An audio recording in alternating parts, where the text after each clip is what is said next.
Hey everyone, Sammy here, and today I'm going to be showing you guys a program called Open Broadcast Software. This is a free open source software for live streaming and recording, and what we're going to show you guys today is basically how to record or live stream using this program. So what you want to do is head over to obsproject.com and then click on Windows 7/8. In the future, this is going to be released on multi-platform, so Linux, Mac OS X, which is available at the moment, and Windows 7. And this is basically going to be a rewrite for OBS. But for the most part, we want to click on Windows 7 because that is what we're going to be focusing on today.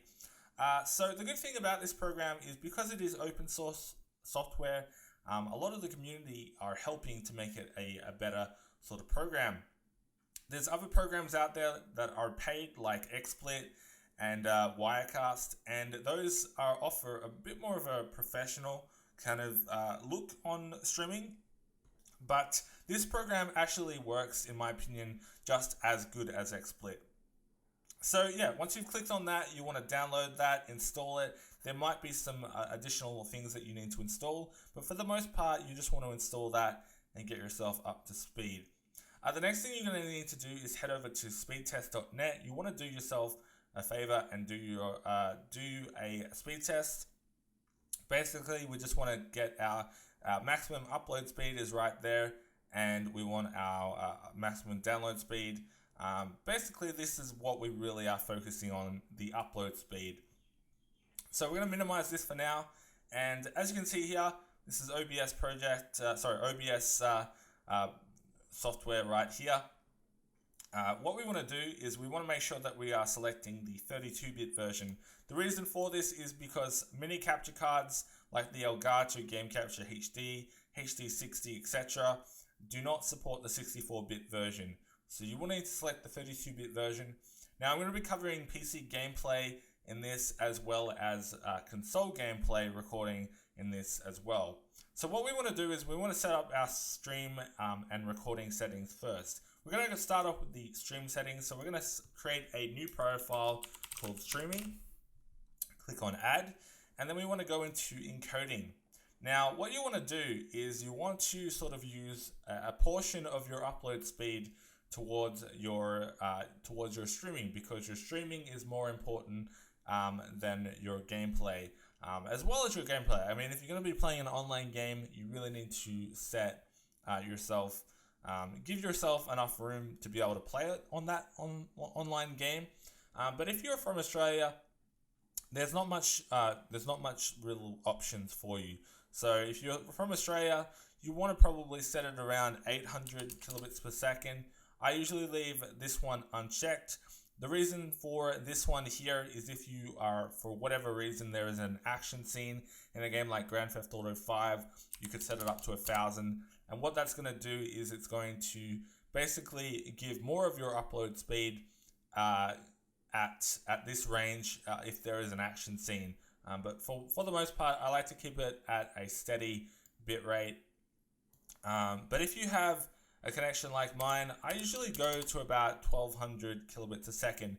A lot of people forget though that audio is a big part in that. So basically, audio adds to that max bit rate. So you're basically uploading at 1328. I usually set my bit rate to about 128. I wouldn't go any lower than 96 though to get good audio. If you are from Australia and you have a lower bit rate though, I would select it, as low as 48. You could even select it at 41 hertz and then go down even more, or change it to mono if you wanted to and go lower. But for the most part, I am going to select 128, 48 hertz, and that's what we want to do. Click apply. Next one is broadcast settings. So we want to select Twitch, because that's where we're going to be streaming. You can use any of these other services here if you need to. But that's what we want to do. Now there's a little cool tool that you can get actually called Server Ping, and I'll leave the link in the description to this. You want to pop this file, basically pop this little plugin into the OBS plugins folder, and what this is going to show you is all of the servers, basically all of the servers that Twitch have or all of these other sites have, and it shows you the pings to these servers. So right now you can see that Asia, Singapore is the closest to me. It's also with the lowest ping. So I'm going to select Asia, Singapore. So right there, we can click on apply. And now we want to paste in our stream key. Now to do this, you actually need to head over to Twitch. I will leave the link in the description to this. And you want to head over to your dashboard and then the stream key. So right here it says show key, and you would want to click on that. I'm not going to do it just because personally I don't want to show my stream key. But this is something that you really need to keep private. This is a private key. Basically, this will allow people to stream to your account. So you really want to make sure that you are the only person with this stream key.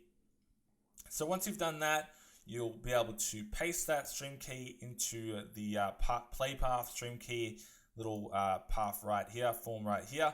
So once you've done that, you can click on apply. Now at the bottom here, you can see it says your OBS settings are not optimized for Twitch. Please set the following advanced settings to 2. And the reason for this is that some devices don't support that key interval frame at 0. So you need to select it at 2, and this is going to make it so that pretty much all media devices will be able to encode your video basically. So once you've done that, click on apply, and then pretty much you want to head over to video settings.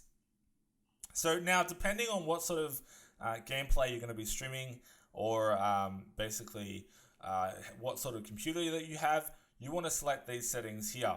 So I have a pretty good computer. I have a Intel i7 990X 6-core CPU. So I'm able to handle 1920 by 1080p for the resolution downscale. The problem is I don't have a very good upload speed. So I actually have to go all the way down to 480p basically. Sometimes I'd have to go to 360p, sometimes 540p. I usually stick to about 480p for my internet connection. Right here is 1920. This is just basically the base resolution of what you're streaming at, basically the size of your monitor. But if you are streaming from like the Elgato Game Capture HD and you're streaming at 1280 by 720, I would actually change this to 1280 by 720 as the base resolution. This is going to allow your CPU to work a little bit faster because it's not actually having to upscale or start at that actual base resolution. So there we go, we can have it like 1280 by 720. For the most part though, people will probably want to stick to about 1280 by 720 for streaming, and 1080p if you've got a really good internet connection. I would say that if you're going to be streaming at 1280 by 720 for good settings in your encoder section, I would say that stream at 2500 kilobits a second, all the way up to 3400 kilobits a second. Again, you've got to make sure that your bitrate for this factors into that, but you've got to also make sure that people are going to be able to watch you. So I'd say anywhere from 2000 to 2500 is a good sort of medium for where people are going to be able to watch you as well. And so yeah, so that is what we want to select for that. The audio section, we want to put in the desktop audio. So basically whatever you use to output to your headphones like music, etc., that needs to be selected on desktop audio device. And then your microphone needs to be selected to whatever sort of microphone you use. So I'm using the AudioBox 44 VSL mixer, so these are the options that I choose, but I'm actually going to disable this part because in preview mode there are issues when I'm recording with Shadowplay. But you want to select your microphone in there. Again, also if you are using a mixer, I would say to go down to your sound settings, go to recording devices, and go to the actual basically the line input. Change the advanced and change the actual advanced section, this part here, to one channel 16-bit 44 100 Hertz. The reason for that is because choosing stereo with microphones that only have one microphone in them for an XLR microphone, what will happen is the audio will actually go to one side of the stream, so basically the left side of people's headset, and they won't be able to hear you in both ears, so it's kind of stupid in that regard. Another thing with using the Elgato Game Capture HD, for example, is you need to set a mic sync offset. So I changed this to 1500 milliseconds because there is a delay in when the actual game there's a bit of desync basically with the Elgato. So 1500 milliseconds is where I set it at, and then you shouldn't have any audio desync in when you're streaming. Okay, so the next one is hotkeys. This is sort of useful for me actually. I usually set my mute slash unmute key to this key right here on my num keys. So that's kind of useful. You can change, you know, some of these other settings here, like start stream, stop stream, all of that. Click on apply. The next one is your video section. So we want to select basically pretty much normal. We want to change that to high. If we've got a good CPU, we can change that to high. This is basically going to give priority to OBS when you're streaming. But if you wanted to change it to normal, you can just leave it on normal if you want to. The next one here is X264 CPU preset. What this is going to do is if you select it at a basically super fast or ultra fast, what this is going to do is it's going to take less time, basically take less time to encode frames from whatever game you're playing. So if you're playing a game that requires that is very fast motion, it's basically going to degrade the quality because it's not encoding that frame. It's not taking enough time to encode that frame. So what I usually do is, because I have a pretty good CPU, this is dependent on your CPU, is most people just leave it on very fast. But if you have an i7, even maybe an i5, Intel Core, you know, i5 or i7, you can change this. You can sort of mess around with it and get the settings that you are comfortable with using. With my i7 990X 6-core, I usually change it between medium and slow. And it's going to come up with this thing here. I click on yes because that's what I want to do. And then leave it on main profile. You don't want to change that to high. That's really just for recording, which we'll go into in a second. But we won't need to change that anyways. But that's pretty much what you want to do for that section there. What we're going to do now is click OK. And we're going to create a scene. So we're going to add a scene. And so we're going to call this one consoles. And so this is where we're going to add our Elgato Game Capture HD. We're going to go to global sources. And as you can see here, I've got a Game Capture HD already there. I'm going to remove this one just to show you again. Show you guys though. If we click on add and then we click on video capture device, then what we're going to do is we're going to call this Elgato Game Capture HD. And so as you can see here, the device Elgato Game Capture HD has shown up. We're also going to make sure that our audio input device is selected on use device audio, not Elgato Game Capture HD. So that's the one we want to make sure that we have it set on. We also want to make sure use buffering is on 0, as we can see right there. And that's pretty much it for this section here. So what we can do is click on OK, click on OK again. And now in this sources section, we want to add our global source. Now the reason for global sources is because you could have different scenes with the global source of the Elgato Game Capture HD. If you didn't have that, it would not allow the Elgato to display on different scenes. So once we've done that, we can actually click on preview stream now. And I don't actually have my console on at the moment, but basically the console would show up here and you'll be able to start streaming with your Elgato Game Capture HD. So pretty cool. Now what you can also do is you can add more scenes. So we're going to call this one PC Gameplay, or PC Games. I'll just call it PC Games. Now what we can do is we can add another one called Game Capture. Now we don't need to add this as a global source. We can just add it as a Game Capture. And so now we can actually give this basically like that. And we can actually select a game. So if we had Minecraft open or a different game, you can select, basically once the game is open, you can click on refresh and the game should show up here. Then I also recommend unchecking game capture mouse cursor because you don't want it to be displayed there. And also stretch image and ignore aspect ratio as well. So once you've done that, you can click OK and then you should have your gameplay selected there. Another thing that people might want to do is select another scene and have it as an offline screen. So for whatever reason, maybe you're going offline, or if you have an AFK screen, you want to do that. You can basically add scenes in here add an image slideshow. You can add different things like window capture. Really, the sky's the limit. You can add text to this. I'm going to be doing a tutorial in the future where I'm going to be showing you guys how to add basically donation overlays, or things like follower notifications, stuff like that, donation notification.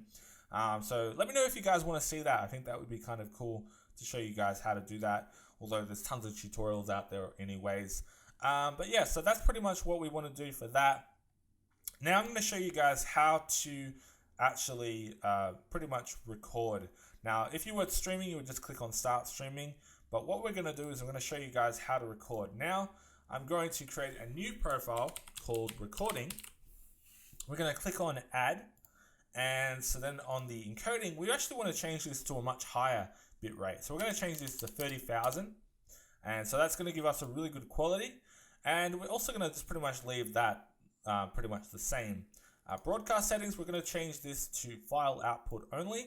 And then we want to find a spot for this. So I've just got a folder here called recordings.